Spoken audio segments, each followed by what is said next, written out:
മൂവുലകിനും അധിപതിയായ ത്രിയേക ദൈവത്തെ സ്തുതിച്ച് വാഴ്ത്തുന്നു. സ്വർലോകരുടെയും ഭൂലോകരുടെയും അധോലോകരുടെയും സകല മുടങ്കാലും മടങ്ങുവാൻ യോഗ്യനായ നമ്മുടെ കർത്താവായ യേശുക്രിസ്തുവിന്റെ നാമത്തിൽ സ്നേഹവും വന്ദനവും എല്ലാവർക്കും അറിയിക്കട്ടെ. ദൈവത്തിന് സ്തോത്രം. ആഴ്ചയുടെ അവസാനത്തെ ദിവസം വിവിധ ഇടങ്ങളിൽ നിന്ന് കർത്താവ് നമ്മെ ഒരുമിച്ച് കൂട്ടിച്ചേർത്തല്ലോ ദൈവവചന പഠനത്തിനായി. മാറാത്തവനും മറക്കാത്തവനുമായി നമ്മെ മാറോട് ചേർത്തണച്ച് തൻ്റെ തോളിലേറ്റി നടത്തുന്ന ദൈവത്തിൻ്റെ സ്നേഹത്തിനായും കരുണയ്ക്കായിട്ടും സ്തോത്രം. എല്ലാ ആഴ്ചയും പറയുന്നത് പോലെ കർത്താവിൻ്റെ വരവ് താമസിക്കുന്നെങ്കിൽ നാളത്തെ നമ്മുടെ സഭായോഗങ്ങൾ അനുഗ്രഹകരമായി തീരട്ടെ എന്ന് ദൈവത്തോട് പ്രാർത്ഥിക്കുന്നു. കർത്താവിന് സ്തോത്രം. നാളെ രാത്രിയിൽ ഞാൻ നേരത്തെ പറഞ്ഞിരുന്ന 2 ഗ്രാമപ്രദേശങ്ങളിലേക്ക് യാത്രയാവുകയായിരിക്കും. പ്രാർത്ഥന ഞാൻ ആഗ്രഹിക്കുന്നു. മീറ്റിങ്ങിൻ്റെ സമയത്തിന് ഒരുപക്ഷെ അല്പം വ്യത്യാസം ഉണ്ടാകും. ആദ്യത്തെ ദിവസം തിങ്കളാഴ്ച മിക്കവാറും നമുക്ക് നേരത്തെ ഒന്ന് കൂടേണ്ടതായിട്ട് വരും. ഞാൻ അവരുടെ ഷെഡ്യൂൾ നോക്കിയിട്ട് ഒന്നും കൂടെ നമ്മുടെ ഗ്രൂപ്പിൽ മെസ്സേജ് ഇടാം. ചൊവ്വാഴ്ച നമ്മുടെ സമയത്ത് തന്നെ ആയിരിക്കും. അങ്ങനെ കർത്താവിൽ ആശിക്കുന്നു. ബുധനാഴ്ച യാത്രയിലായിരിക്കും, അതുകൊണ്ട് ബുധനാഴ്ച മീറ്റിംഗ് ഉണ്ടാവില്ല. വ്യാഴം വെള്ളി ദിവസങ്ങളിലേതും ഞാൻ പറയാം. ശനിയാഴ്ച നമ്മുടെ പതിവ് സമയത്ത് തന്നെ ആയിരിക്കും. കർത്താവിൻ്റെ വരവ് താമസിച്ചാൽ വരുന്ന ആഴ്ചത്തെ യോഗ സമയങ്ങളും ക്രമീകരണങ്ങളും ഇങ്ങനെയാണ്. അതിൽ സഹകരണം ഞാൻ ആഗ്രഹിക്കുന്നു. സ്തോത്രം. ദൈവത്തിൻ്റെ വചനത്തിലേക്ക് നമുക്ക് ശ്രദ്ധയെ തിരിക്കാം. എബ്രായർക്കുള്ള ലേഖനം 2-ാം അധ്യായമാണല്ലോ നമ്മുടെ പാഠ്യ വിഷയം. അതില്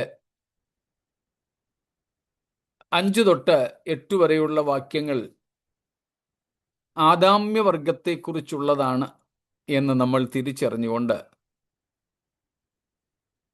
ദൈവത്തെക്കാൾ അല്പം മാത്രം മനുഷ്യനെ സൃഷ്ടിച്ചപ്പോൾ താഴ്ത്തി, എന്നാൽ തേജസ്സും ബഹുമാനവും അവനെ അണിയിച്ചു.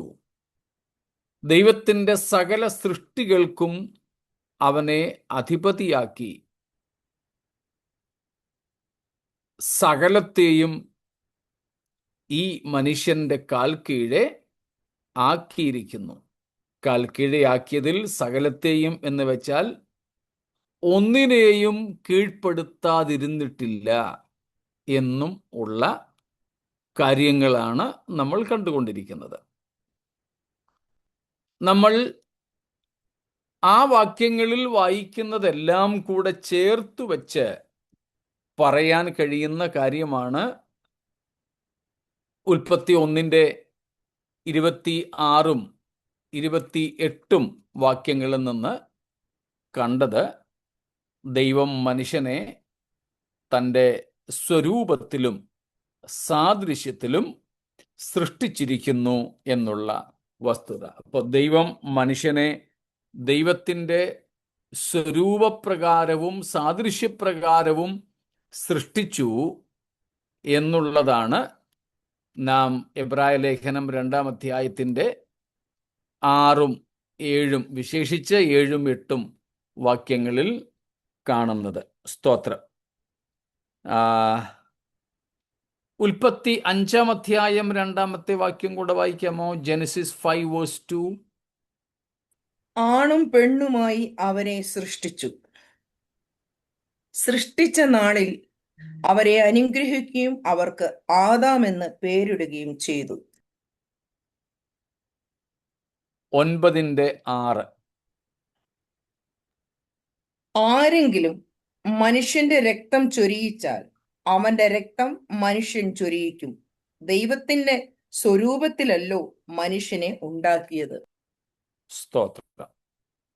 ദൈവത്തിൻ്റെ സ്വരൂപത്തിലല്ലോ മനുഷ്യനെ ഉണ്ടാക്കിയത്. സ്തോത്രം. അപ്പോൾ ദൈവം മനുഷ്യനെ സൃഷ്ടിച്ച ആ സൃഷ്ടിപ്പിൻ്റെ വിശേഷതയാണ് നാം കാണുന്നത്. സ്തോത്രം. ഇവിടങ്ങളിലെല്ലാം നാം അതേ വസ്തുതയാണ് കാണുന്നത്. ദൈവം മനുഷ്യനെ ദൈവത്തിൻ്റെ സ്വരൂപത്തിലും സാദൃശ്യത്തിലും സൃഷ്ടിച്ചു. സ്തോത്രം. ദൈവത്തിൻ്റെ സ്വരൂപത്തിലും സാദൃശ്യത്തിലും. അത് ഈ ഭാഗങ്ങളിലും ഉൽപ്പത്തി 1:26, 27, 28 വാക്യങ്ങളിൽ മൂലാർത്ഥത്തിൽ പറഞ്ഞിരിക്കുന്നത്, അല്ലെങ്കിൽ ഏറ്റവും ആദ്യമായി പറഞ്ഞിരിക്കുന്ന അതേ കാര്യങ്ങളുടെ ആവർത്തനമാണ് നാം ഈ ഭാഗങ്ങളിൽ കാണുന്നത്. സ്തോത്രം. അതാണ് നാം ഇപ്പോൾ നോക്കിയത്. സ്തോത്രം. അപ്പോൾ ദൈവം മനുഷ്യനെ സൃഷ്ടിച്ച ആ സൃഷ്ടിപ്പ്. 5:3 വാക്യം കൂടെ നോക്കിക്കേ. ആദാമിന് 130 വയസ്സായപ്പോൾ അവൻ തന്റെ സാദൃശ്യത്തിൽ തന്റെ സ്വരൂപപ്രകാരം ഒരു മകനെ ജനിപ്പിച്ചു. അവന് ശേത്ത് എന്ന് പേരിട്ടു. ദൈവം മനുഷ്യനെ ദൈവത്തിൻ്റെ സ്വരൂപത്തിലും സാദൃശ്യത്തിലും സൃഷ്ടിച്ചു എന്ന് പറഞ്ഞിരിക്കുന്നത് പോലെ ആദാമിന് ജനിച്ച ശേത്തിനെ പറ്റിയും പറഞ്ഞിരിക്കുന്നു. ആദാമിൻ്റെ സ്വരൂപത്തിലും സാദൃശ്യത്തിലും. ഇവിടെ ദൈവമല്ല, ആദാമിൻ്റെ സ്വരൂപത്തിലും സാദൃശ്യത്തിലും ശേത്തിനെ ജനിപ്പിച്ചു എന്നാണ്. ആ പദം മാത്രമേ നമ്മൾ അവിടെ നോക്കുന്നുള്ളൂ. ബാക്കി അർത്ഥങ്ങളിലേക്ക് നാം ഇവിടെ പോകുന്നില്ല. അപ്പോൾ ദൈവ സ്വരൂപവും ദൈവ സാദൃശ്യവും, അതേപ്പറ്റി നമ്മൾ 3 കാര്യങ്ങളാണ് കണ്ടുകൊണ്ടിരിക്കുന്നത്. എന്ത് അല്ല അത് എന്നും, അത് ശാരീരികമാണെങ്കിൽ എന്തിനാണ് സാധ്യതയെന്നും ആദ്യത്തെ സമയങ്ങളിൽ നമ്മൾ കണ്ടു. അതിനുശേഷം ഇന്നലെയും മിനിയാന്നുമൊക്കെയായിട്ട് ദൈവ സ്വരൂപത്തിൻ്റെയും സാദൃശ്യത്തിൻ്റെയും അർത്ഥം നമ്മൾ നോക്കിക്കൊണ്ടിരിക്കുകയാണ്. അതിൽ സ്വരൂപം എന്നാൽ എന്ത്, സാദൃശ്യം എന്നാൽ എന്ത് എന്ന് മൂലപദങ്ങളുടെ അർത്ഥങ്ങളെയും നമ്മൾ എടുത്ത് കാണുകയുണ്ടായി. സ്വരൂപം എന്നാൽ പ്രാതിനിധ്യത്തെ കാണിക്കുന്നു. പ്രതിനിധി എന്ന നിലയിൽ, പ്രതിരൂപം എന്ന നിലയിൽ പ്രാതിനിധ്യ സ്വഭാവത്തെ കാണിക്കുന്നു എന്ന് നമ്മൾ കണ്ടു. സാദൃശ്യം എന്ന് പറഞ്ഞാൽ അതുപോലെ ഇരിക്കുന്നു, അതുപോലെ, എന്തോ ഒന്നുപോലെ, മറ്റൊരു വസ്തു പോലെ. അതല്ല, not the same but just like that. അതല്ല, പക്ഷേ അതുപോലെ. അപ്പോൾ ദൈവം മനുഷ്യനെ ദൈവത്തിൻ്റെ സാദൃശ്യത്തിൽ സൃഷ്ടിച്ചു എന്ന് പറയുമ്പോൾ മനുഷ്യൻ ദൈവമല്ല, പക്ഷേ ദൈവത്തെ പോലെ ഇരിക്കുന്നു. ആ ദൈവത്തെ പോലെ എന്നുള്ളത് എന്തെല്ലാം കാര്യങ്ങളിലാണ് എന്നായിരുന്നു നമ്മൾ ഇന്നലെയും നോക്കിക്കൊണ്ടിരുന്നത്. ഇന്നലെ ഏറ്റവും ഒടുവിൽ നമ്മൾ ചിന്തിച്ചത് ഓർമ്മ കാണുമായിരിക്കുമല്ലോ. സ്തോത്രം.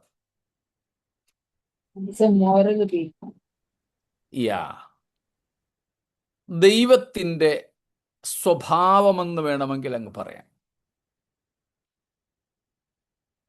ദ മോറൽ എൻഡോമെന്റ്സ്, ദൈവത്തിലുള്ള സാൻമാർഗികമായ അംശം, ദൈവത്തിൻ്റെ വിശുദ്ധിയുടെ സ്വഭാവം. അപ്പം ദൈവത്തിലുള്ള സ്വഭാവങ്ങളെല്ലാം അതിനകത്ത് ഉൾപ്പെടും. അതിലേറ്റവും പ്രധാനപ്പെട്ടത് ദൈവത്തിൻ്റെ വിശുദ്ധിയാണ്. അതുകൊണ്ട് നമ്മളതങ്ങ് അതായിട്ട് എടുത്തു പറഞ്ഞു എന്നേ ഉള്ളൂ. ദൈവത്തിൻ്റെ എല്ലാ സ്വഭാവങ്ങളും അതിനകത്ത് ഉൾപ്പെടും. സ്തോത്രം. ദയയും കരുണയും സ്നേഹവും എന്ന് വേണ്ട ഇതെല്ലാം തന്നെ. സ്തോത്രം. അതെല്ലാം കൂടെ ചേർത്താണ് ഓരോന്നോരോന്നായിട്ടെടുത്ത് വിശാലമായിട്ട് പോകുന്നതിന് പകരം ആ 2 പദങ്ങളിൽ നമ്മൾ അതിനെ ക്രോഡീകരിച്ചത് സാൻമാർഗികമായ തത്വങ്ങളും ദൈവത്തിൻ്റെ വിശുദ്ധിയുടെ ആ പ്രത്യേകതയും അഥവാ സ്വഭാവവും. സ്തോത്രം. അങ്ങനെ നാം ദൈവത്തിൻ്റെ സാദൃശ്യത്തിൽ സൃഷ്ടിക്കപ്പെട്ടവരാണെന്ന് ദൈവവചനം നമ്മെ പഠിപ്പിക്കുന്നു. അതാണ് എബ്രായ ലേഖന കർത്താവ് പറഞ്ഞിരിക്കുന്നത്. സ്തോത്രം. അതുപോലെയാണ് നമ്മുടെ കർത്താവായ യേശുവും മനുഷ്യ സാദൃശ്യത്തിലായി എന്ന് പറയുന്നത്. കണ്ടാൽ നമ്മളെപ്പോലെ തന്നെ ഇരിക്കും, പക്ഷേ വ്യത്യാസമുണ്ട്. എന്തായിരുന്നു വ്യത്യാസം? ബാഹ്യമായ എന്തിലെങ്കിലും ആയിരുന്നു? അല്ല. സ്തോത്രം. ബാഹ്യമായിട്ട് കണ്ടാൽ യേശു കർത്താവിനെയും നമ്മളെയും ഒരുപോലെ. അതുകൊണ്ടായിരുന്നല്ലോ യേശുക്രിസ്തുവിനെ കാണിച്ചു കൊടുക്കേണ്ട ഒരാവശ്യം യൂദായിക്കുണ്ടായത്. എന്ന് വെച്ചാൽ സംശയാതീതമായ രീതിയിൽ യേശുക്രിസ്തുവിനെ തൻ്റെ ശിഷ്യന്മാരിൽ നിന്നും വേർതിരിച്ച് അറിയാൻ സാധാരണക്കാർക്ക് പ്രയാസമുണ്ടായിരുന്നു. വെറും സാധാരണക്കാരല്ല, യഹൂദ മത നേതാക്കന്മാരാ, യഹൂദ മത മേധാവികളാ. യേശു അവർക്കാർക്കും അപരിചിതനല്ല. യേശു ശുശ്രൂഷിക്കുന്നതും പ്രസംഗിക്കുന്നതും എല്ലാം അവർ കണ്ടിട്ടുണ്ട്. ഗുരു ആരാണെന്ന് അവർക്കറിയാം. എന്നാലും തെറ്റിപ്പോകരുത് എന്നതുകൊണ്ടാണ്, അല്ലെങ്കിൽ എന്നതിന് വേണ്ടിയാണ് യേശുവിനെ കാണിച്ചു കൊടുക്കുവാൻ ഒരുത്തനെ അവർ അന്വേഷിച്ചത്. അപ്പോൾ അത്രയ്ക്ക് സാമ്യമായിരുന്നു, സാദൃശ്യമായിരുന്നു യേശു ക്രിസ്തുവിന് തൻ്റെ ശിഷ്യന്മാരുമായിട്ട് ഉണ്ടായിരുന്നത്, അല്ലെങ്കിൽ മനുഷ്യനുമായിട്ടുണ്ടായിരുന്നത്.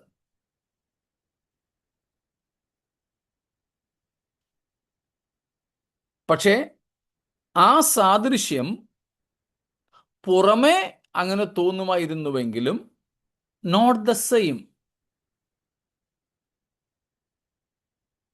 അപ്പോൾ ആ likeness means just like another thing or a person, but not the same. നമ്മുടെ നാട്ടിൽ നമുക്കറിയാം ഇരട്ടകളുണ്ട്. ഇരട്ടകൾ, ട്വിൻ ചിൽഡ്രൻ. വലിയ പ്രയാസമാണ് അവരെ തിരിച്ചറിയാൻ. ഇരട്ടകളായിരുന്നവര് പരീക്ഷയ്ക്ക് പോയതും ഒക്കെ എന്നോട് ചിലർ പറഞ്ഞിട്ടുണ്ട്. അവര് തന്നെ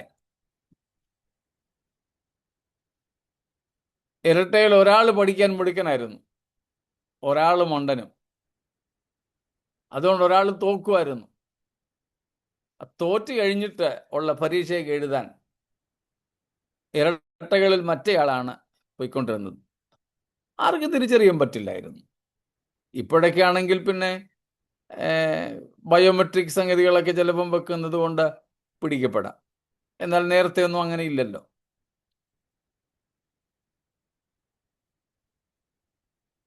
നമ്മുടെ കൂട്ടത്തിൽ വരാറുണ്ടായിരുന്ന ഒരു കർത്താവിൻ്റെ ദാസനുണ്ട്. ഇപ്പോൾ അദ്ദേഹം നമ്മുടെ കൂടെ കൂടാറില്ല. എന്നാൽ ദീർഘ സമയങ്ങൾ നമ്മോടൊപ്പം ഉണ്ടായിരുന്നു. കൊറോണക്കാലമല്ല.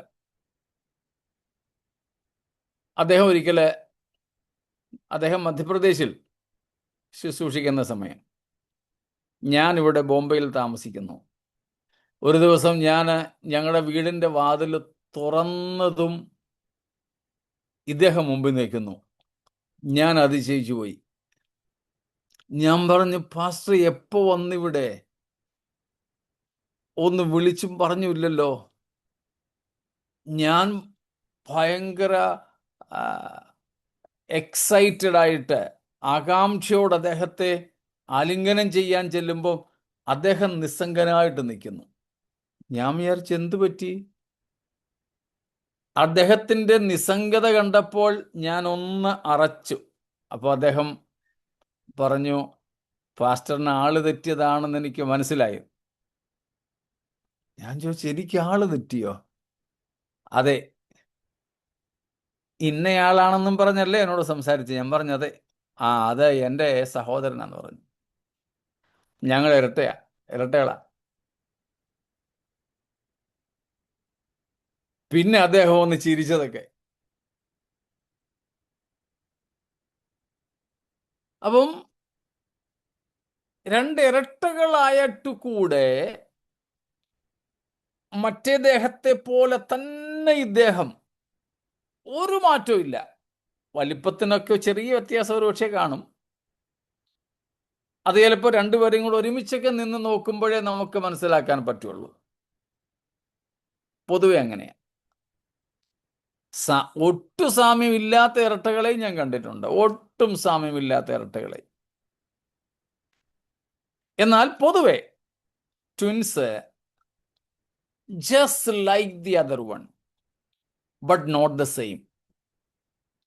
അവര് ഇരട്ടകളായിട്ട് കൂടെ ഒരുപോലെ ഇരുന്നിട്ടും ശബ്ദവും എല്ലാം ഒരുപോലെ ഇരുന്നിട്ടും അവർ രണ്ടും ഒന്നല്ല, രണ്ടും രണ്ടാണ് എന്ന് നമുക്കറിയാം. അതുപോലെ നാം ദൈവ സാദൃശ്യത്തിലാണ് സൃഷ്ടിക്കപ്പെട്ടിരിക്കുന്നത്. ദൈവത്തെ പോലെ എന്ന് വന്നാലും സ്തോത്രം, ദൈവമല്ല എന്ന കാര്യം മനസ്സിലാക്കിക്കൊള്ളണം. അപ്പോൾ ഞാൻ നേരത്തെ തന്നെ പറഞ്ഞല്ലോ, ഈ വിഷയത്തിൽ വേദപഠിതാക്കൾ, നമ്മൾ വേദപഠിതാക്കൾ എന്ന് പറയുന്നെങ്കിലും സാധാരണ ഭാഷയിൽ വേദ സ്കോളേഴ്സ്, വേദജ്ഞാനികൾ അല്ലെങ്കിൽ വേദപണ്ഡിതന്മാർ, പൊതുഭാഷയിൽ നമ്മൾ വേദപഠിതാക്കൾ എന്ന് പഠിക്കുന്നതേ ഉള്ളൂ. കാരണം പണ്ഡിതന്മാരായിട്ട് ആരും ഇല്ല എന്ന തിരിച്ചറിവോടുകൂടെ എത്ര അറിവുള്ളവരും വേദപുസ്തകത്തിൻ്റെ പഠിതാവ് മാത്രമാണ് എന്ന ആശയത്തിലാണ് നമ്മൾ അങ്ങനെ വിളിക്കുന്നത്. അപ്പോൾ വേദപുസ്തകത്തിൻ്റെ പഠിതാക്കൾക്കിടയിൽ ഈ വിഷയത്തെ സംബന്ധിച്ച് വളരെ ഭിന്നാഭിപ്രായങ്ങളുണ്ട്. Bible learners or the students of the Bible, they differ in opinion about the image and likeness. There are lot many ideas and principles, but we are not going to them. നാം അവയിലേക്ക് പോകുന്നില്ല. നമ്മൾ ആദ്യമേ തന്നെ പറഞ്ഞിരുന്നല്ലോ, അങ്ങനത്തെ ഒരു theological എക്സ്പ്ലനേഷന് വേണ്ടി, വേദശാസ്ത്രപരമായ വ്യാഖ്യാനത്തിനോ വിശദീകരണത്തിനോ അല്ല നമ്മളിവിടെ ശ്രമിക്കുന്നത്. ഒരു സാധാരണ വേദപുസ്തകം പഠിക്കുന്നയാൾക്ക് ഇതെന്താണെന്ന് മനസ്സിലാക്കാൻ ഉള്ള ഒരു ശ്രമം മാത്രമാണ് നമ്മൾ നടത്തുന്നത്.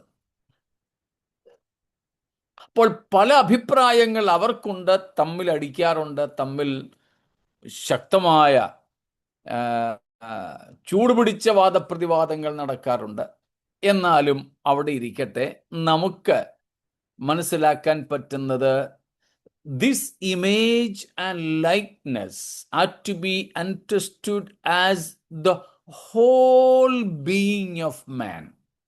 God's whole being or the whole of the nature holistically in man. സ്തോത്രം. ന്യൂ ബൈബിൾ ഡിക്ഷണറി എന്ന് പറയുന്ന ഡിക്ഷണറിക്കകത്തിൽ പറയുന്ന ഒരു വാചകം ഇങ്ങനെയാണ്: the whole man, body and soul, is the image of God. Man is the corporeal image of the incorporeal God. Man is the corporeal image of the incorporeal God. അശരീരിയായ ദൈവത്തിൻ്റെ ശരീരിയായ സാദൃശ്യമാണ് മനുഷ്യൻ. അത് ഏതെങ്കിലും ഒരു ഘടകം എന്നല്ല, മനുഷ്യന്റെ സമ്പൂർണമായ ആളത്വത്തെ നമുക്ക് ദൈവത്തിൻ്റെ സ്വരൂപവും സാദൃശ്യവുമായി കാണാം അല്ലെങ്കിൽ കാണണം. This is of the whole man, whatever there in man. മനുഷ്യനിലുള്ള സകലത്തെയും കൂടെ ഉൾക്കൊണ്ടുകൊണ്ടാണ് ദൈവ സാദൃശ്യമെന്ന് നമ്മൾ മനസ്സിലാക്കേണ്ടത്. സ്തോത്രം. അപ്പോൾ ദൈവത്തിൻ്റെ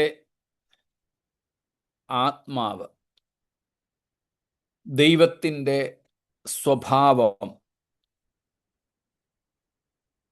പിതൃപുത്ര പരിശുദ്ധാത്മാവ് എന്ന ആ ത്രിയേക സ്ട്രക്ചർ അഥവാ ഘടന,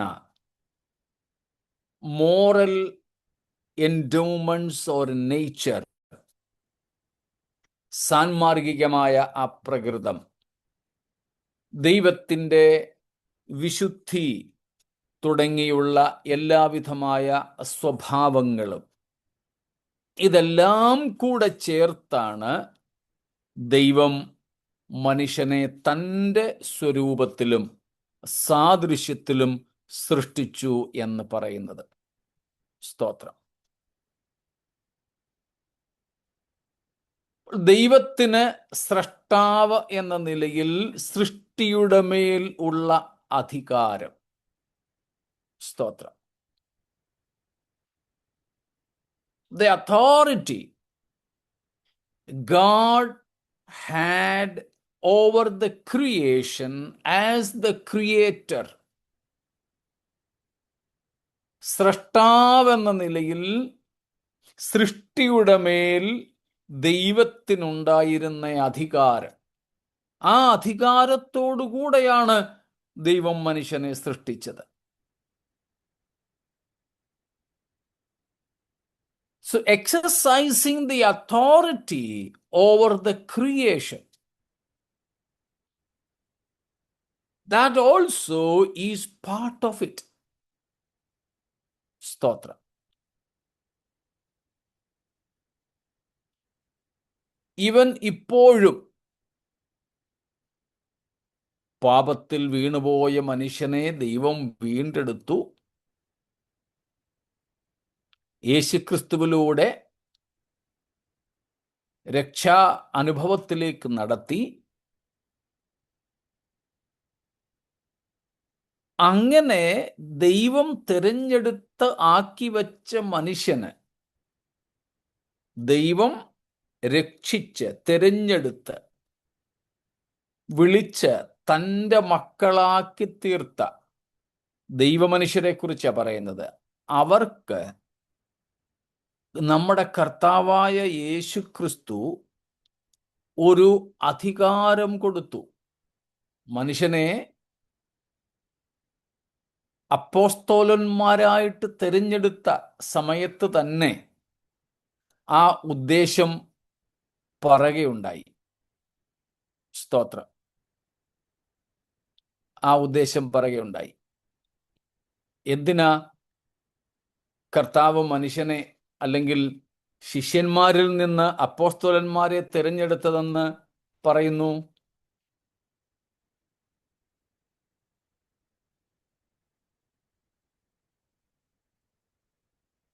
ശിഷ്യന്മാരിൽ നിന്ന് കർത്താവ് അപ്പോസ്തോലന്മാരെ തിരഞ്ഞെടുത്തു. എന്തിനു വേണ്ടിയായിരുന്നു? വചനം പ്രസംഗിക്കാനും ഭൂതാത്മാക്കളെ പുറത്താക്കുവാനും ഉള്ളതായ അധികാരവും കൊടുത്തു. അതെ, സ്തോത്രം.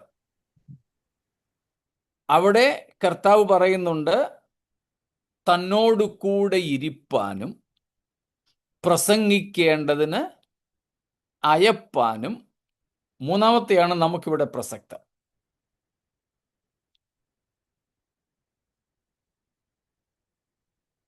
രോഗികളെ സൗഖ്യമാക്കാനും ഭൂതങ്ങളെ പുറത്താക്കുവാനുമുള്ള അധികാരം ഉണ്ടാകേണ്ടതിനും. സ്തോത്രം. മർക്കോസ് 3-ാം അധ്യായത്തിന്റെ 13 മുതൽക്കുള്ള വാക്യങ്ങളിലാണ് നാം അത് കാണുന്നത്.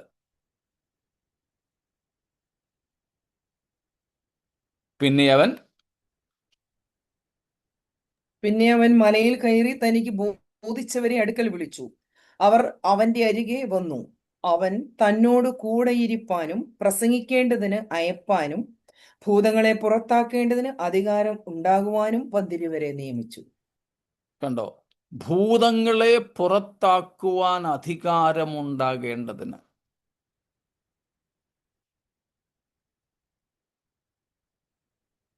ഇൻ ദ സ്പിരിറ്റ് വേൾഡ്, ആത്മലോകത്തിൽ അദൃശ്യരായ ആത്മാക്കളുടെ മേലും അധികാരം നടത്തേണ്ടതിന് ദൃശ്യലോകത്ത് പാർക്കുന്ന മനുഷ്യരെ യേശു ക്രിസ്തു തിരഞ്ഞെടുത്ത് ആക്കി വെച്ചു. ഇത് തിരഞ്ഞെടുപ്പിന്റെ തുടക്കത്തിൽ തന്നെ.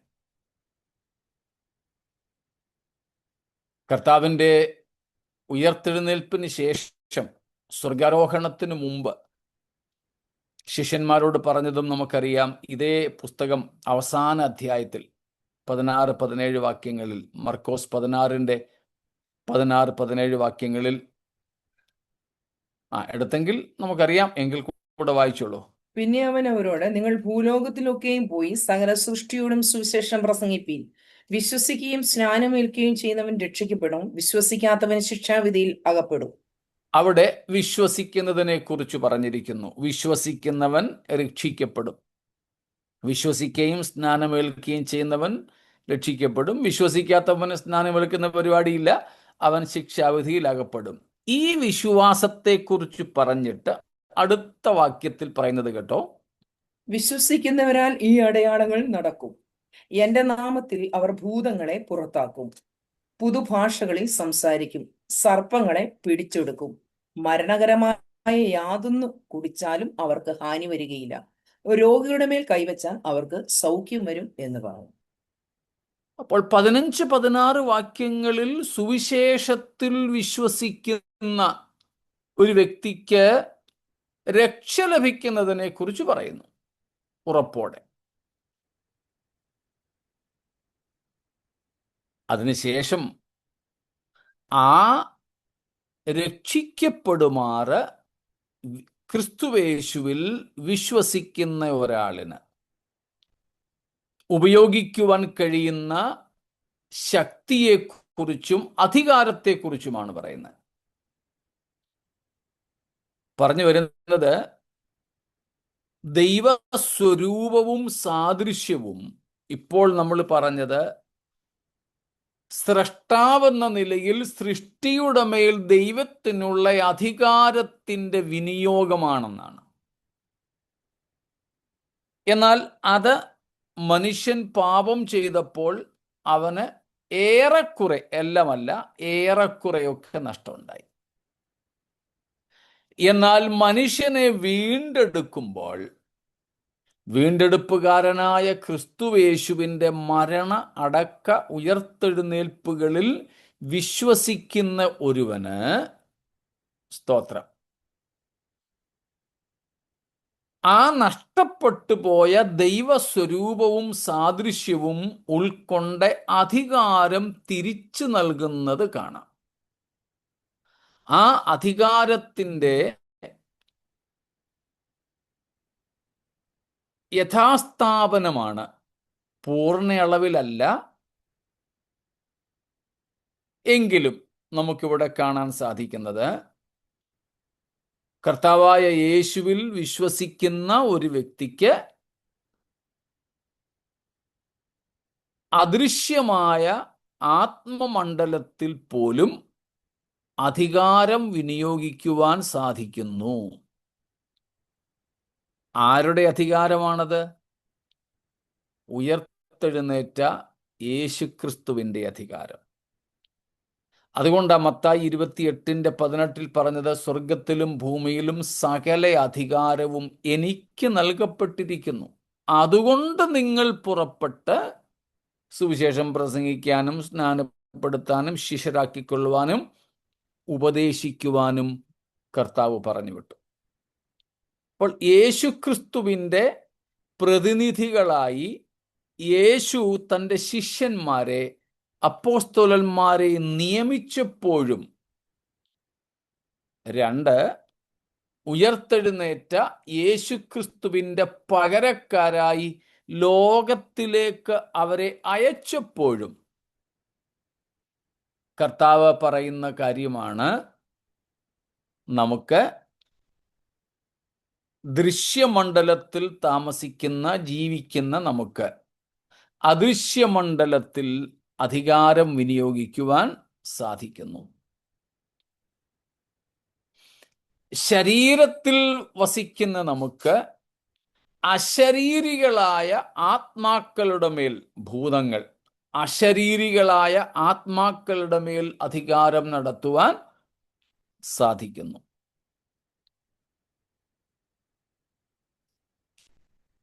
ശരീരത്തിലും ദൃശ്യലോകത്തും പാർക്കുന്ന നമുക്ക് ആളത്വരഹിതമായ രോഗങ്ങളുടെ മേലും പ്രശ്നങ്ങളുടെ മേലും പോലും അധികാരം നടത്താൻ സാധിക്കുന്നു. അല്ലെങ്കിൽ ദൈവം അതിനായി നമ്മെ നിയമിച്ചിരിക്കുന്നു.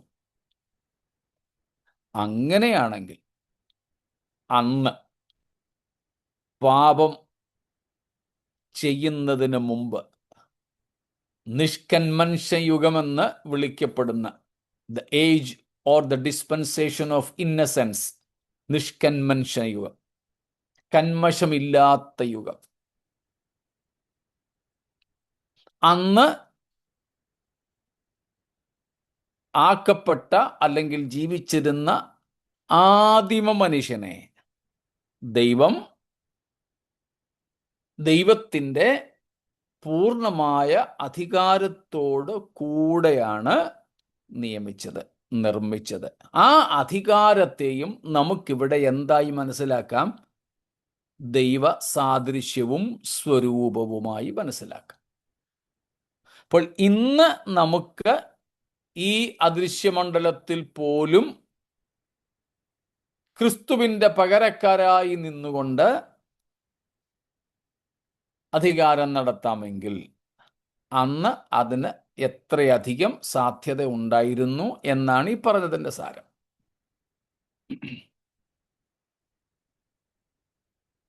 അപ്പോൾ സ്രഷ്ടാവിൻ്റെ പകരക്കാരായി നിന്നുകൊണ്ട് സൃഷ്ടിയുടെ മേൽ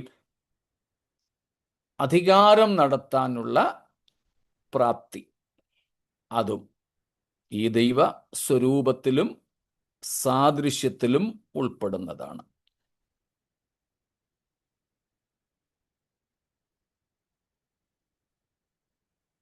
ഇത്രയും പറഞ്ഞതിൽ എന്തെങ്കിലും ചോദ്യങ്ങളുണ്ടോ?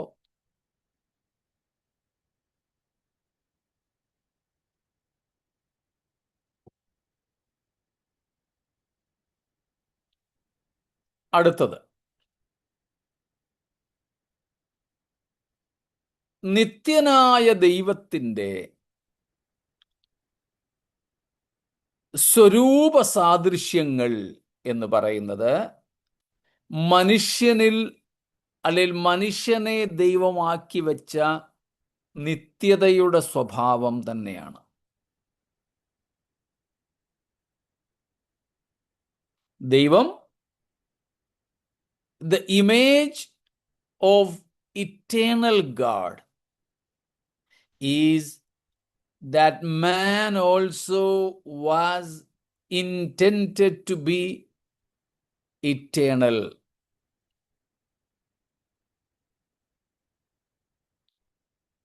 നിത്യനായ ദൈവത്തിൻ്റെ സാദൃശ്യം എന്താണ്? മനുഷ്യനും നിത്യനായിരിക്കണം എന്ന നിലയിൽ സൃഷ്ടിക്കപ്പെട്ടു എന്നതാണ്. That means God created man for eternity, not for time.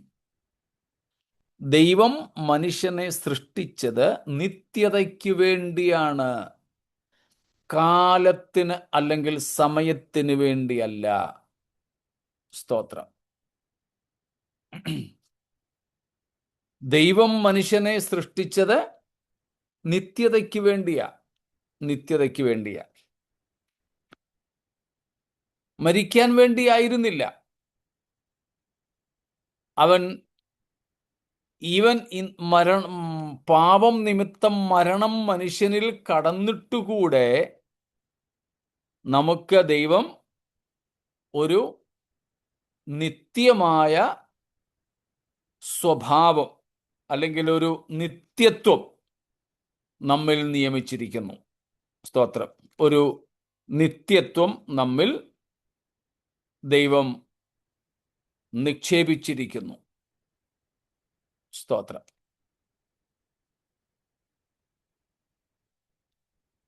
മരണം നമുക്ക് സംഭവിക്കുന്നെങ്കിൽ കൂടെ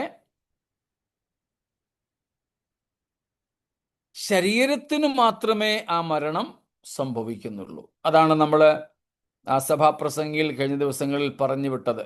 3-ാമത്തെ അധ്യായത്തിൻ്റെ 11-ാമത്തെ വാക്യത്തിൽ 11-ാമത്തെ വാക്യം. മലയാളത്തിൽ എനിക്കൊന്ന് 11-ാമത്തെ വാക്യം ഇല്ല അവിടെ. ഉണ്ടോ? അവൻ സകലവും അതതിന്റെ സമയത്ത് ഭംഗിയായി ചെയ്ത് നിത്യതയും മനുഷ്യരുടെ ഹൃദയത്തിൽ വെച്ചിരിക്കുന്നു. ഓക്കെ. ചില പ്രിന്റിൽ 11 എന്ന അച്ചടി ആ വാക്യത്തിന്റെ ഇതില്ല. ഓക്കെ. 11-ാമത്തെ വാക്യമാണത്. ദൈവം എന്ത് ചെയ്തിരിക്കുന്നു? മനുഷ്യന്റെ അകത്ത് നിത്യത വെച്ചിരിക്കുന്നു. അതിന്റെ മറ്റൊരർത്ഥം നമ്മൾ ആദ്യ ദിവസങ്ങളിൽ കണ്ടു. ആത്മാവ് എന്നാണ്. ആത്മാവ്. അപ്പം ദൈവം മനുഷ്യനെ സൃഷ്ടിച്ചത് നിത്യതയ്ക്ക് വേണ്ടിയാണ്. സ്തോത്രം. ദൈവം മനുഷ്യനെ നിത്യതയ്ക്കായിട്ട് സൃഷ്ടിച്ചിരിക്കുന്നു. മരിക്കാൻ വേണ്ടിയോ മൃഗങ്ങളെ പോലെ ഇല്ലാതെയാകുന്നതിന് വേണ്ടിയോ അല്ല. മനുഷ്യനിൽ മാത്രമുള്ള ദൈവത്തിൻ്റെ സാദൃശ്യമാണത് നിത്യത അല്ലെങ്കിൽ നിത്യത്വം എന്നുള്ളത്. സ്തോത്രം. ആ നിത്യത എന്നത് ദൈവത്തിൻ്റെ നിത്യത പോലെയല്ല എന്ന് മാത്രം. ദൈവത്തിൻ്റെ നിത്യതയുടെ അല്ലെങ്കിൽ നിത്യത്വത്തിൻ്റെ പ്രത്യേകത നമ്മൾ കണ്ടു. അതിന് ആദിയുമില്ല അവസാനവുമില്ല. അതാണ് യഥാർത്ഥത്തിലെ നിത്യം അല്ലെങ്കിൽ നിത്യത എന്ന് പറയുന്നത്. സ്തോത്രം. എന്നാൽ നാം അൺഎൻഡിങ്, അവസാനിക്കാത്തവർ എന്ന നിലയിലാണ്. സ്തോത്രം. മരിക്കാത്തവർ എന്ന നിലയിലാണ് മനുഷ്യനെ ദൈവം സൃഷ്ടിച്ചത്. എന്നും ദൈവത്തോട് കൂടെ ഇരിക്കേണ്ടതിന്. സ്തോത്രം. എന്നും ദൈവത്തോട് കൂടെ ഇരിക്കേണ്ടതിന്.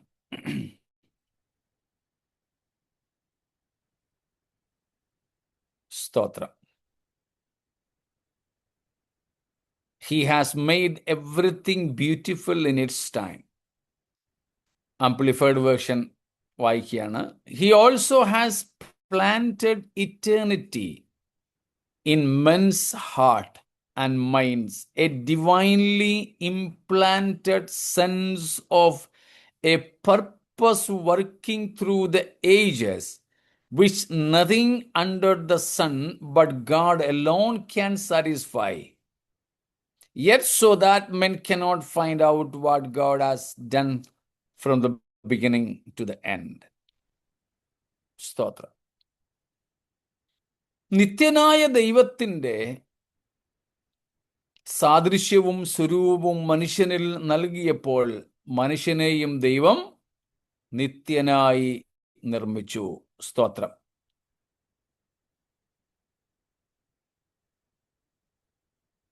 ശിക്ഷാവിധിയും തീർച്ചയായും നിത്യം തന്നെയാണ്. നിത്യം എന്ന് വെച്ചാൽ ഈ പറഞ്ഞതുപോലെ അവസാനമില്ലാത്തത് എന്ന നിലയിൽ. നിത്യശിക്ഷാവിധി എന്നാണല്ലോ ബൈബിൾ അതിനെ വിളിക്കുന്നത്. കാരണം ആ നിത്യശിക്ഷാവിധിയിലേക്ക് പോകുന്നവർക്ക് നമ്മൾ മിക്കപ്പോഴും പറയാറുള്ളത് പോലെ നോ ബെയിൽ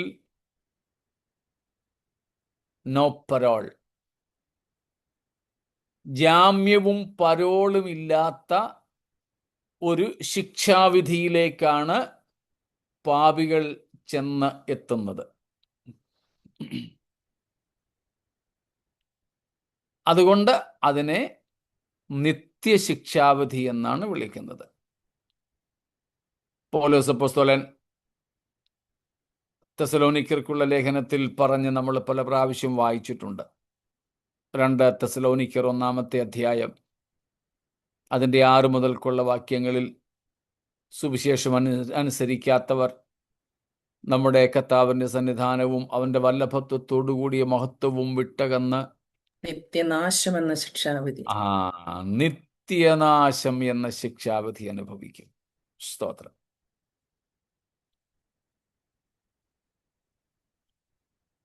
നിത്യജീവനും നിത്യനാശവും, നിത്യജീവനും നിത്യ മരണവും, നിത്യാനന്ദം പഴയ നിയമഭാഷയാണ്. സ്തോത്രം.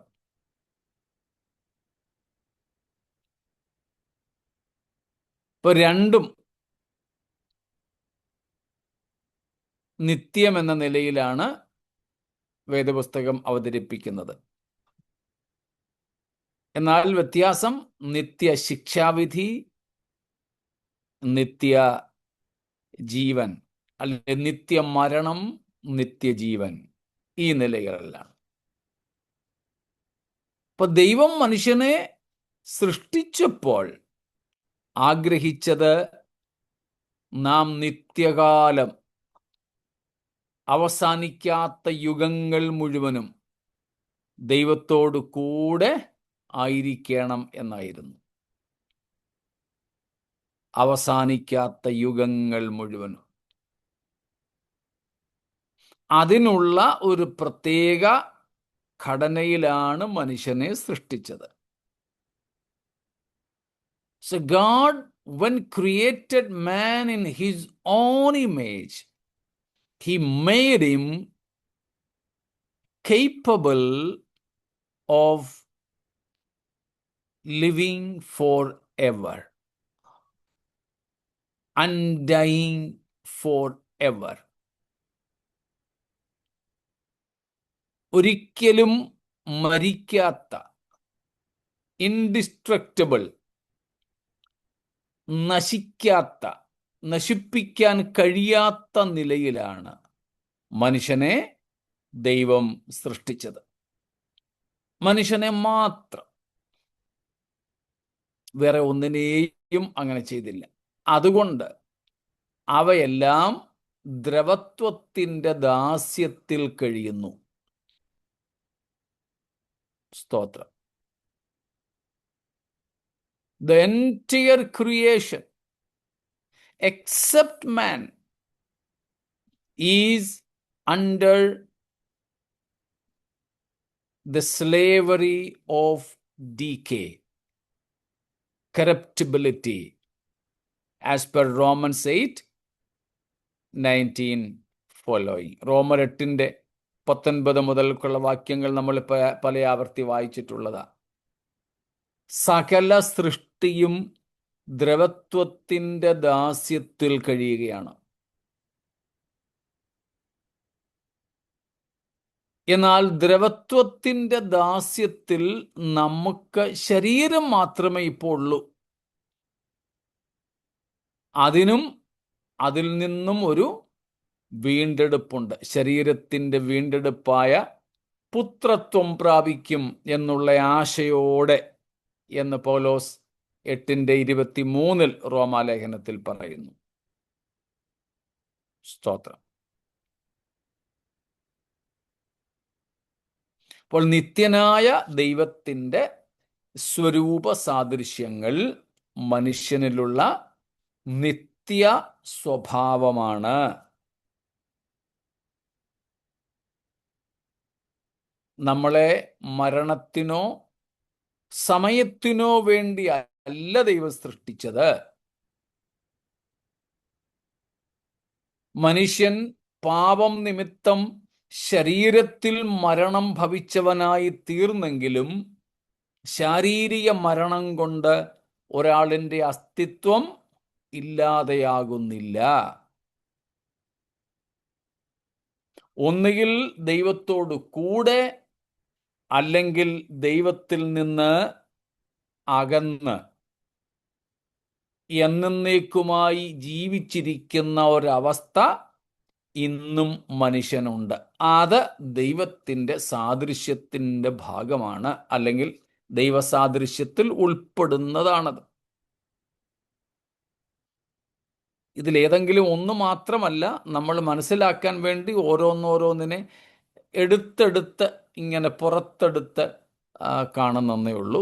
ഇവയെല്ലാം കൂടെ ഒരുമിച്ച് ചേർന്നിരിക്കുന്ന ഒരു സമ്പൂർണമായ മനുഷ്യ അവസ്ഥയാണ് ഈ ദൈവസ്വരൂപം, ദൈവസാദൃശ്യം എന്നത്. പഠന സൗകര്യാർത്ഥം നമ്മൾ ഓരോന്നിനെ ഇങ്ങനെ പുറത്തെടുക്കുന്നേ ഉള്ളൂ കേട്ടോ. സ്തോത്രം. പക്ഷേ ഞാനൊരു മെസ്സേജ് കേട്ടായിരുന്നേ.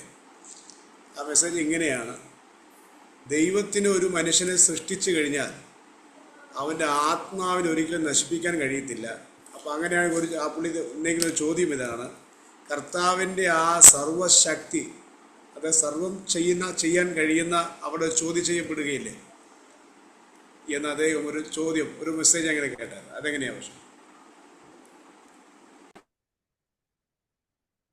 ദൈവത്തിന് കഴിയാത്ത ഇതുപോലെയുള്ള മറ്റു കാര്യങ്ങളുമുണ്ട്. അത് ദൈവത്തിൻ്റെ സർവശക്തിയെ ചോദ്യം ചെയ്യുന്ന കാര്യങ്ങളല്ല. നമ്മൾ ആദ്യ ദിവസം തന്നെ ഈ വിഷയം പഠിച്ചതുപോലെ തിന്മ ചെയ്യാൻ കഴിയാത്ത ദൈവം. തീത്തോസ് 1:2 നമ്മൾ പല പ്രാവശ്യം വായിച്ചിട്ടുള്ളതുപോലെ ഭോഷ്ക് ഇല്ലാത്ത ദൈവം. മലയാളത്തിൽ വലിയ കുഴപ്പമില്ല, ഭോഷ്ക് ഇല്ലാത്ത ദൈവം എന്ന. ഹിന്ദിയിൽ ആ വാക്യം വായിക്കുന്നത് ജോ ഝൂട്ട് ബോൾ ഹി നഹി സക്ത എന്ന.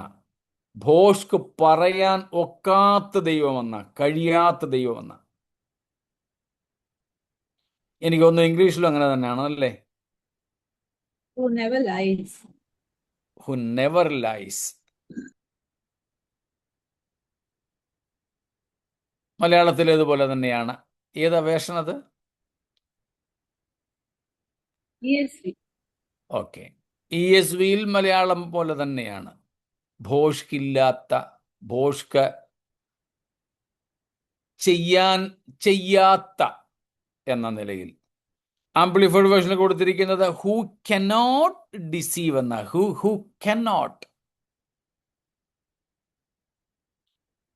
കഴിയാത്ത. അത് തന്നെ നമ്മൾ എബ്രായ ലേഖനം 6-ാം അധ്യായത്തിൽ അവിടെ നമ്മൾ വരുന്നുണ്ടെങ്കിൽ കൂടെ ഈ ചോദ്യം വന്നതുകൊണ്ട് പറയുന്നു, ദൈവത്തിന് ഭോഷ്ക് പറവാൻ കഴിയാത്ത. അതിൻ്റെ 17 തൊട്ട് അതിൻ്റെ 13 മുതലൊക്കെ ഉണ്ട്. എന്നാലും സ്തോത്രം, അതിൻ്റെ 10-ാമത്തെ വാക്യത്തിലുമുണ്ട് ദൈവം അനീതിയുള്ളവൻ അല്ല. അതുപോലെ അതിൻ്റെ 13 മുതൽക്കുണ്ടെങ്കിലും 17, 18 വാക്യങ്ങളിലാണ് ഭോഷ്ക് പറവാൻ കഴിയാത്ത. സ്തോത്രം. 2 കാര്യങ്ങളാണ് അവിടെ ദൈവത്തിന് ഒക്കത്തില്ല എന്ന് പറയുന്നത്. സ്തോത്രം.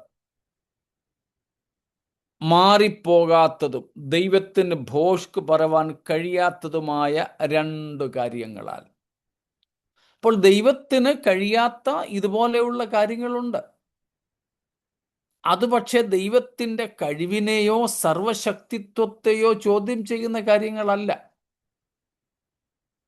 അത് ദൈവം തന്നെ വെച്ചിട്ടുള്ള നിയമങ്ങളാണ്. അത് ദൈവത്തിൻ്റെ സ്വഭാവത്തിൻ്റെ ഭാഗമാണ്. ദൈവത്തിൻ്റെ കഴിവുകേടല്ലത്. അങ്ങനെ ആ ഒരു പ്രസംഗകൻ പറഞ്ഞതല്ലേ ചോദിച്ചത് തെറ്റായ ഒരു സമീപനമാണ്.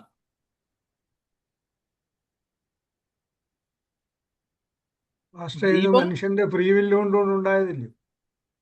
അല്ലല്ല അതുകൊണ്ടല്ലേ ദൈവം അല്ല, ഇടപെടാത്തത്? അതല്ല ഇവിടുത്തെ വിഷയം. ഓക്കെ. ഇവിടുത്തെ വിഷയം ഈ പറഞ്ഞത് ഒരു മനുഷ്യനെ സൃഷ്ടിച്ചാൽ അവൻ്റെ ആത്മാവിനെ ഇല്ലാതാക്കാൻ ദൈവത്തിന് കഴിയില്ല എന്ന്.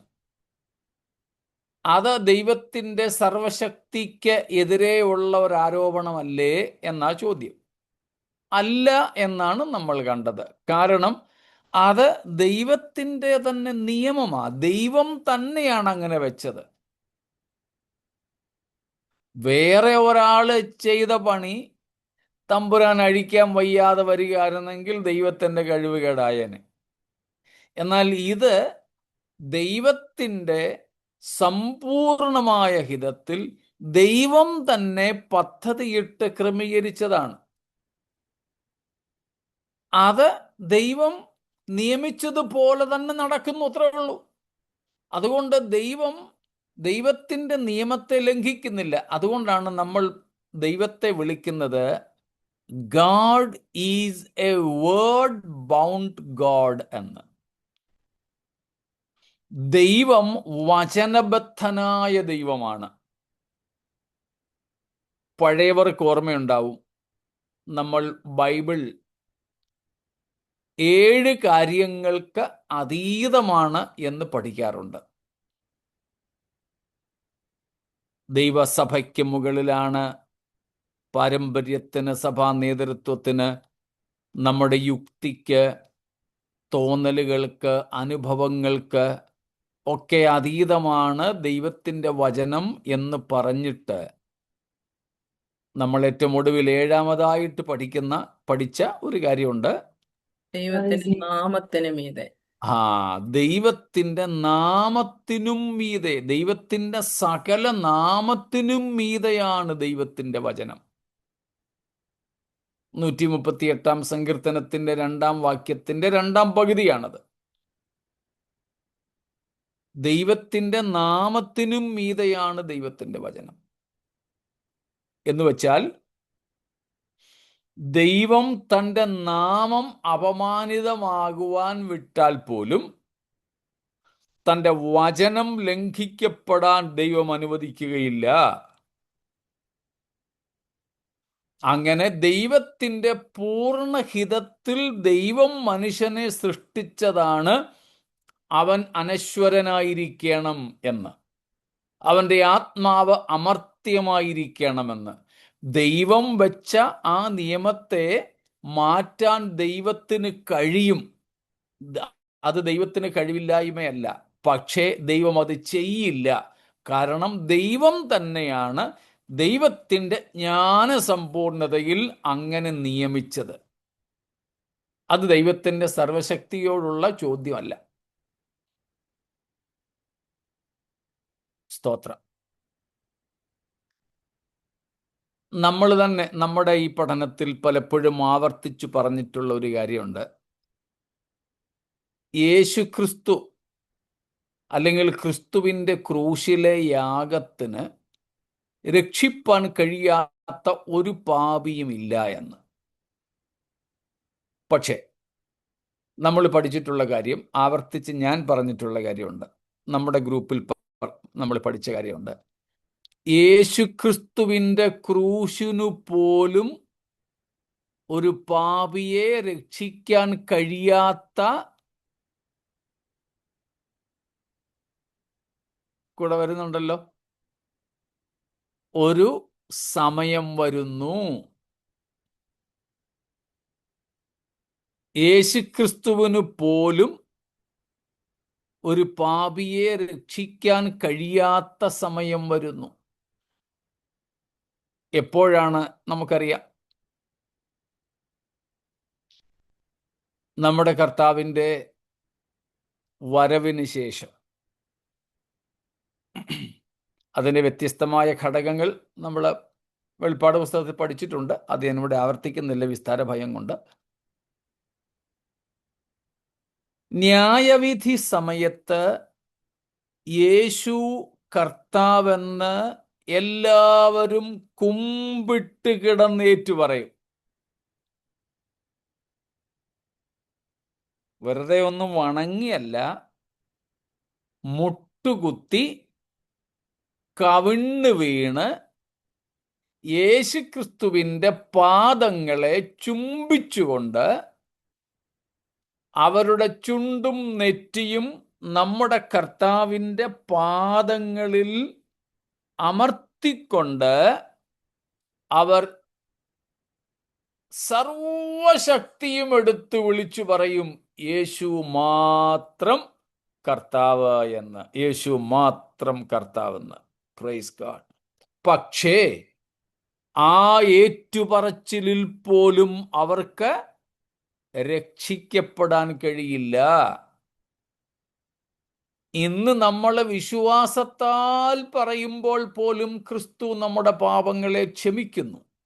അന്ന് അക്ഷരീകമായി ക്രിസ്തു സാന്നിധ്യത്തിലാണ് അവരിത് ഏറ്റുപറയുന്നതെങ്കിൽ പോലും യേശു ക്രിസ്തുവിൻ്റെ ക്രൂശിലെ പരമയാഗത്തിന് പോലും അവരെ രക്ഷിപ്പാൻ കഴിയാത്ത അവസ്ഥയിലേക്ക് അവരെത്തിക്കഴിയും. അത് കർത്താവിൻ്റെ കഴിവുകേടോ ക്രൂശിൻ്റെ അപര്യാപ്തതയോ ആണോ? അല്ല. ആ ക്രൂശ് മരണത്തിന് ദൈവം തൻ്റെ പരമാധികാരത്തിലും സർവശക്തിയിലും സർവജ്ഞാനത്തിലും വെച്ചിരിക്കുന്ന ഒരു അവധിയുണ്ട്. ആ അവധിക്ക് ശേഷം കർത്താവിൻ്റെ അടുക്കലേക്ക് വന്നാൽ കർത്താവ് പോലും അവരെ, യേശുക്രിസ്തു പോലും അവരെ രക്ഷിക്കുകയില്ല. അതും ആരാ നിയമിച്ചത്? ദൈവം തന്നെ. സ്തോത്രം. ദൈവം തന്നെ. ഇതൊന്നും പക്ഷേ ദൈവത്തിൻ്റെ സർവശക്തിയെ ചോദ്യം ചെയ്യാൻ പര്യാപ്തമായ കാര്യങ്ങളല്ല. കാരണം ഇതിൻ്റെ എല്ലാം നിയമകർത്താവ് ദൈവം തന്നെയാണ്. ഇങ്ങനെയൊക്കെ ആയിരിക്കണമെന്ന് ദൈവം തന്നെ നിയമിച്ചിരിക്കുന്നു. ദൈവം നിയമിച്ചത് ദൈവം തന്നെ പാലിക്കുന്നു. അതുകൊണ്ടാണ് വചനബദ്ധനായ ദൈവമെന്ന് നമ്മൾ നമ്മുടെ ദൈവത്തെ തിരിച്ചറിയാൻ സാധിക്കുന്നത്. വചനത്തിൽ നിന്നും കർത്താവ് മാറി ഒന്നും ചെയ്യുന്നില്ല. കർത്താവിൻ്റെ നാമത്തിന് അപമാനം ഭവിച്ചാൽ പോലും. സ്തോത്രം.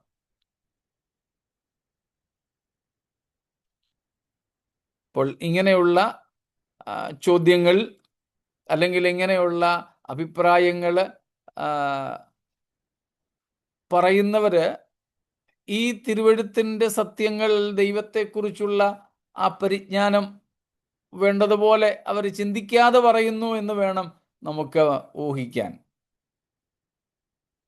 അങ്ങനെയുള്ള തെറ്റുകൾ പറഞ്ഞാൽ ദൈവവചനം അറിയുന്നവര് അവരെ അത് തെറ്റായിട്ട് സ്വാധീനിക്കത്തില്ല. എന്നാൽ ബലഹീനരായ ദൈവമക്കളെ അല്ലെ ദൈവവിശ്വാസികളെ പോലും അത് സാരമായിട്ട് ബാധിക്കാൻ ഇടയുണ്ട്.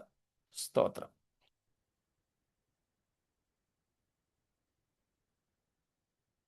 മറ്റെന്തെങ്കിലും ഇതുവരെയുള്ളതിൽ?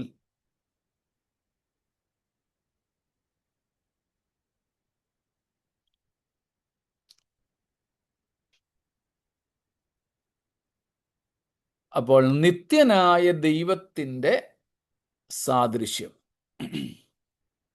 നമ്മിൽ ദൈവം പകർന്നിരിക്കുന്ന നിത്യമായ പ്രകൃതമാണ്. മനുഷ്യനെ ദൈവം നിത്യതയ്ക്കായിട്ടാണ് ഒരുക്കിയത്. അതിനുള്ള ഘടനയോടെയാണ് നമ്മെ സൃഷ്ടിച്ചത്. സ്തോത്രം. എന്നാൽ മനുഷ്യൻ പാപം ചെയ്യും എന്നതിനാൽ അവൻ്റെ ശരീരത്തിനു മാത്രം നാശം ഭവിക്കത്തക്കതുപോലെ, നാശം എന്നതിനേക്കാൾ മാറ്റം എന്ന് പറയുന്നതാണ് കൂടുതൽ ശരി, അവൻ്റെ ശരീരത്തിൻ്റെ ഘടനയ്ക്ക് മാത്രം മാറ്റം വരുമളവിൽ ദൈവം അതിൻ്റെ ക്രമീകരണങ്ങളെ ചെയ്തു. അപ്പോൾ തന്നെ എന്നേക്കുമായിട്ടല്ല ശരീരത്തിൻ്റെയും ആ നാശമോ മാറ്റമോ. അതിൽ നിന്നും അമർത്യത്തിലേക്കും അദ്രവത്വത്തിലേക്കും അക്ഷയതയിലേക്കും തേജസ്സിലേക്കും ആത്മസ്വരൂപത്തിലേക്കും സ്വർഗീയ പ്രകൃതത്തിലേക്കും സ്വർഗീയന്റെ പ്രതിമയിലേക്കും. മനസ്സിലായല്ലോ? 1 കൊരിന്ത്യർ 15-ാം അധ്യായത്തിൻ്റെ 42 തൊട്ടുള്ള വാക്യങ്ങളിലെ കാര്യങ്ങളാണ് ഞാൻ ഈ ക്രോഡീകരിച്ചു പറഞ്ഞത്. നമ്മെ മാറ്റിയെടുക്കുന്ന ഒരു പ്രക്രിയയാണത്. സ്തോത്രം. പുനരുത്ഥാന ശരീരത്തിൻ്റെ 10ഓളം പ്രത്യേകതകൾ നമ്മൾ അവിടെ നിന്ന് പഠിച്ചിട്ടുണ്ട്. അത് ചിലത് ഞാൻ പറഞ്ഞേ ഉള്ളൂ.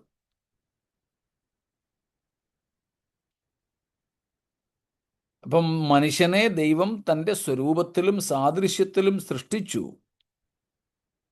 അതിൽ ഏറ്റവും ഒടുവിൽ നമ്മളിപ്പോൾ കണ്ടത് മനുഷ്യനെ നിത്യതയ്ക്കായി സൃഷ്ടിച്ചു. കാരണം ദൈവം നിത്യനാണ്. നിത്യൻ എന്ന് പറഞ്ഞാൽ ദൈവം അവിനാശി, അക്ഷയൻ, തേജോമയൻ, അമർത്യൻ. സ്തോത്രം. ആ നിലകളിലാണ് ദൈവം നമ്മെയും സൃഷ്ടിച്ചത്. പക്ഷേ പാപം നിമിത്തം ഇവയ്ക്കെല്ലാം മാറ്റമുണ്ടായി. എന്നാൽ അങ്ങനെ അങ്ങ് പോകട്ടെന്ന് കർത്താവ് വെച്ചില്ല. യേശുക്രിസ്തുവിലൂടെ നമ്മെ മടക്കി വരുത്തുവാൻ ദൈവം പദ്ധതിയിട്ടു. അതുകൊണ്ട് നമ്മെ സൃഷ്ടിക്കുന്നതിനും മുമ്പേ നമ്മുടെ വീണ്ടെടുപ്പുകാരനെ നിയമിച്ചു. സ്തോത്രം. സകല കാലത്തിനും മുമ്പ് തന്നെ നിത്യജീവന്റെ വാഗ്ദത്തം നമുക്ക് നൽകി. ശരീരം പാപം നിമിത്തം മരിക്കേണ്ടതാണ്, ദ്രവിച്ചു പോകേണ്ടതാണ്. പാപത്തിൽ മനുഷ്യൻ വീണതുകൊണ്ട് ഈ ശരീരത്തിന് ദ്രവത്വമുണ്ടായി. സ്തോത്രം. നമ്മൾ ഇന്നലെ കണ്ടതുപോലെ പാപം നിമിത്തം ആത്മാവ് മൃതാവസ്ഥയിലായി, ദേഹി വഷളായിപ്പോയി, ദേഹം ദ്രവത്വമുള്ളതായി മാറി. സ്തോത്രം. എന്നാൽ രക്ഷിക്കപ്പെടുന്നതിലൂടെ, യേശുക്രിസ്തുവിലൂടെ നമ്മെ ദൈവം രക്ഷിക്കുമ്പോൾ, ഒന്നാമത് മൃതാവസ്ഥയിലായ ആത്മാവ് പുനർജീവൻ പ്രാപിക്കുന്നു, ഉയർത്തെഴുന്നേൽക്കുന്നു. അത് നിമിത്തം വഷളായ ദേഹി പതിയെ പതിയെ വിശുദ്ധീകരിക്കപ്പെടുന്നു. എന്നിട്ട് നമ്മുടെ കർത്താവായ യേശുവിൻ്റെ മടങ്ങിവരവിൽ ദ്രവത്വമുള്ള നമ്മുടെ ശരീരം അദ്രവത്വത്തെ അവകാശമാക്കും. മർത്യമായത് അമർത്യമായി തീരും. ഈ താഴ്ചയുള്ളത് തൻ്റെ മഹത്വ ശരീരത്തോട് അനുരൂപമായി രൂപാന്തരപ്പെടും. സ്തോത്രം. നമ്മളും നമ്മുടെ കർത്താവിനെ പോലെ തേജസ് പ്രാപിക്കും. സ്തോത്രം. അന്ന് നമ്മൾ അവനോട് അനുരൂപരായിട്ട് തീരും. സ്തോത്രം. ദൈവം മനുഷ്യനെ ദൈവത്തിൻ്റെ സ്വരൂപത്തിലും സാദൃശ്യത്തിലും സൃഷ്ടിച്ചു. പാപം നിമിത്തം ആ സ്വരൂപ സാദൃശ്യങ്ങൾക്ക് കേട് സംഭവിച്ചു. എന്നാൽ ആ കേട് സംഭവിച്ച നഷ്ടപ്പെട്ടു പോയതിനേക്കാൾ അനേകം മടങ്ങായി നമുക്കത് തിരിച്ചു തരേണ്ടതിന് തേജസ്കരിക്കപ്പെട്ട യേശുക്രിസ്തുവിൻ്റെ സ്വരൂപത്തോട് നമ്മെ അനുരൂപരാക്കുവാൻ ദൈവം പദ്ധതിയിട്ടു. ആ പദ്ധതിയിലെ കണ്ണികളാണ് ഞാനും നിങ്ങളും. ആ തേജസ്സിലേക്ക് നടന്ന് അടുക്കുന്നവരാണ് നാം. സ്തോത്രം. ആ പ്രത്യാശയോടെ തേജസ്സിൽ യേശുവിൻ പൊന്മുഖം കാണുന്നതിനുള്ള ഏറെ പ്രത്യാശ ഉള്ളിൽ നിറഞ്ഞവരായി നമുക്ക് നമ്മുടെ ശിഷ്ടകാലം കഴിക്കാം.